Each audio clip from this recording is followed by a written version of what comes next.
அத்திமரப்பூவிது அருகில் சுத்தி வந்து தாவுது.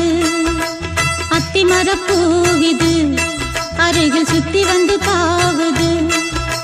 நந்தவனந்தான் என் நல்ல மன்னந்தான், எந்த புறமும் என் அந்த புறந்தான். சிந்தனைகள் கூட கற்பனைகள் கூட இளமை கொடியில் இதழ்கள் விரியும். அத்திமரப்பூவிது அருகில் சுத்தி வந்து தாவுது. அத்திமரப்பூவிது அருகில் சுத்தி வந்து தாவுது.